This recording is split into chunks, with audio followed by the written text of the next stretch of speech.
The chaos which took place leading up to 2008 was able to cool off for a few years as foreclosures and deleveraging became widespread, but it didn't take long to heat up once again. Today we can see the euphoria and delirious behavior, particularly in major cities around the US, Canada, UK, Australia, New Zealand, Hong Kong, and in just about every other country. But there's certainly one thing that could turn this around.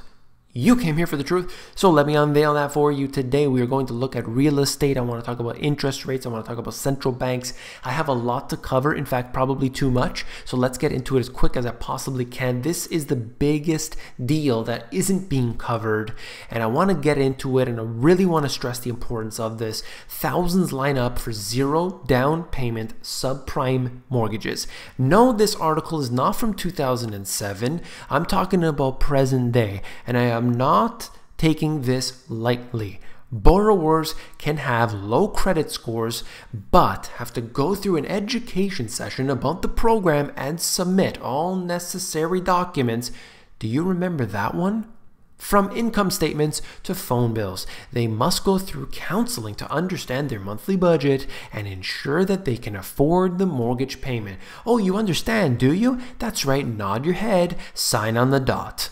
The loans are 15 or 30-year fixed with interest rates below market, about 4.5%. We are going into the exact same mess that we saw in 2007.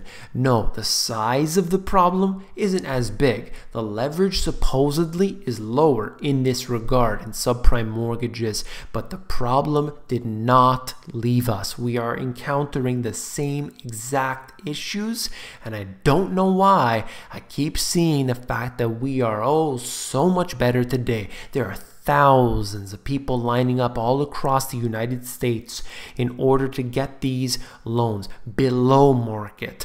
Imagine that. We have a program set up to enable individuals who normally couldn't get a loan, and now they can not only get it, they can get it below market. But have no fear, because they have to sign on the dot. They have to go through counseling, because that's going to make everything okay. My goodness, and I'm the one overreacting? No, I don't think so.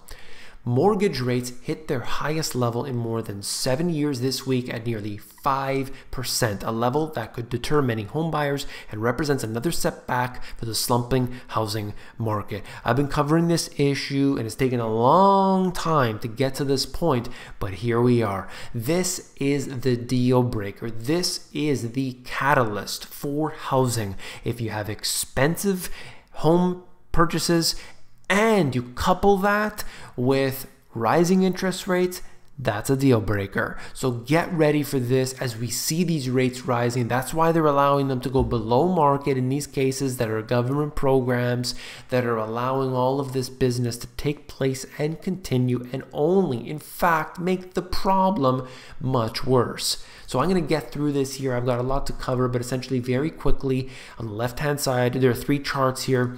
Left-hand side, as mortgage rates have risen recently, and you can see what has happened over the last few years, home prices have leveled off.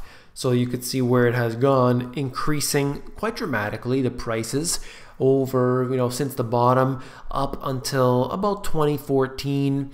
Then we saw sort of a leveling off. Now, some cities have certainly risen quite a bit over the last year, even 2 years.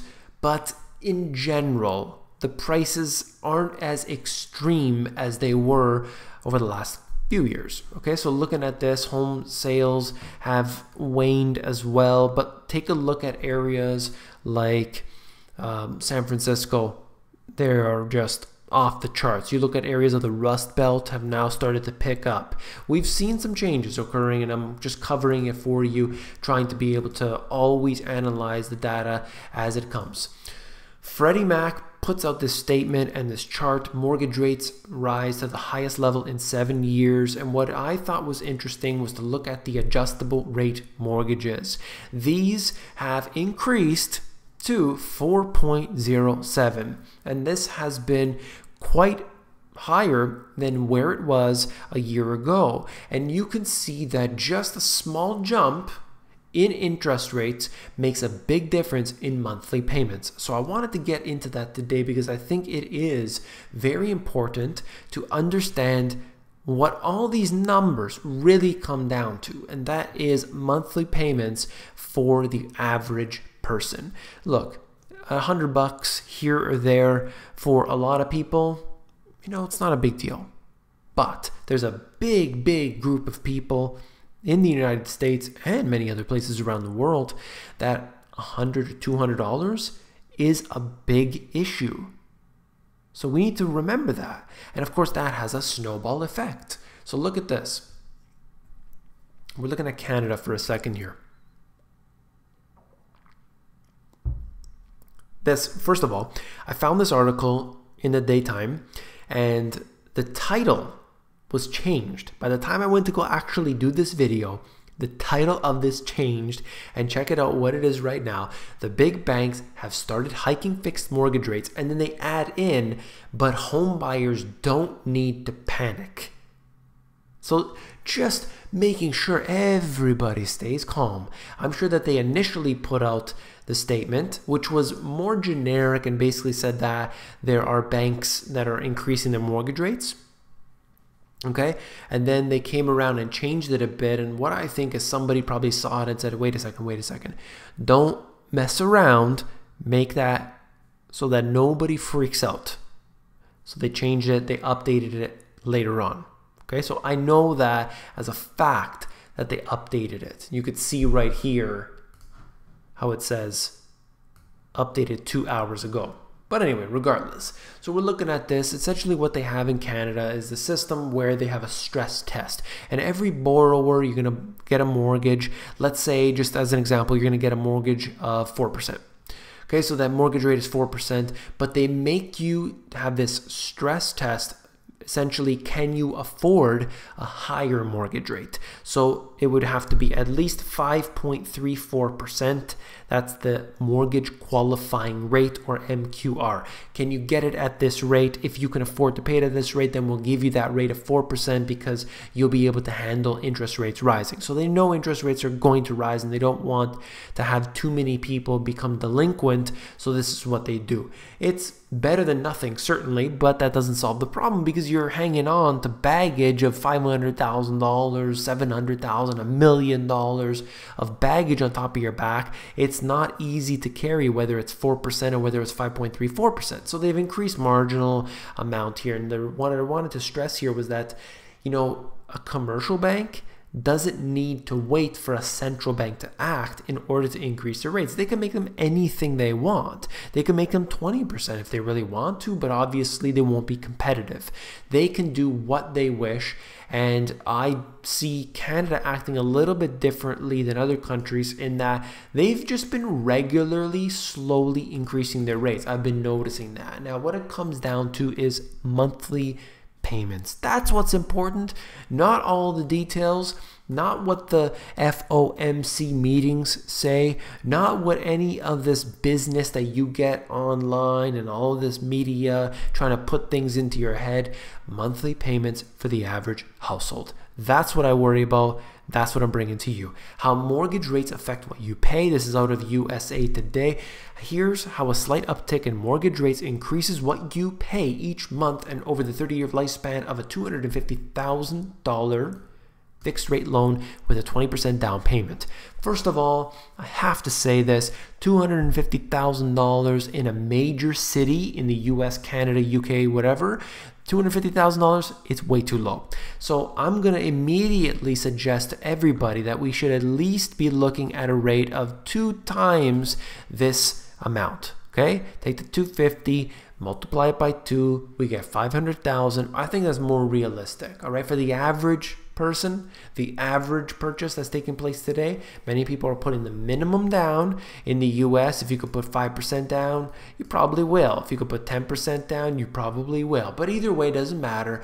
What we're looking at here is a situation where I think that you could argue it's more like $700,000, $1 million for many people, but let's go with 500 just to make me happy, all right? So the mortgage rates, 4.75% in the first week of June. Today, they're sitting at 5.05%. That's as of last week. This fluctuates all the time depending on when you're watching this. Who knows what it could be, but regardless, prices have increased. Let's call it a quarter-point increase. In that quarter-point increase, we've seen a monthly payment going up from $1,043 to $1,080. That represents approximately $40 increase, but if we multiply that by 2, let's get a crude math here going. Multiply that by 2, we're looking at $80 increase per month, okay? Now $80, not a big deal, but there is a critical number that I've covered with you many times before, and this applies to both US and Canada, but I'm sure it applies to other places, UK, Australia, and otherwise, where we're looking at $200 being the breaking point for a very large percentage of people, of the households, all right? $200. This $200 is really, realistically, not that much. And so $80 is just the mortgage. So if your mortgage payments increase by $80, maybe the credit card happens to put a little burden on a few people who carry a balance. Okay, let's give it another $20 there. Let's put gas prices, they increase. Let's throw another 20 on there. Maybe your cell phone or your internet bill, that increases too. $80 represents a significant portion of what people pay. And now, last but not least, total interest paid. In the period of time, you're going to pay $175,000, and that was at 4.75%. $188,000 at 5%. So a quarter point making, such a significant difference in what you're going to pay just in the amount of interest. Okay, that's a lot of money to just essentially be thrown out the window, and this is what happens. But the central banks know exactly what they're doing, but there's nothing that can be done for the average individual because mortgage rates need to rise. Don't go anywhere. Make sure you watch part 2 of this video. So much more detail to cover that I couldn't get into one video. So make sure you click on the link in the description. I'll see you over there.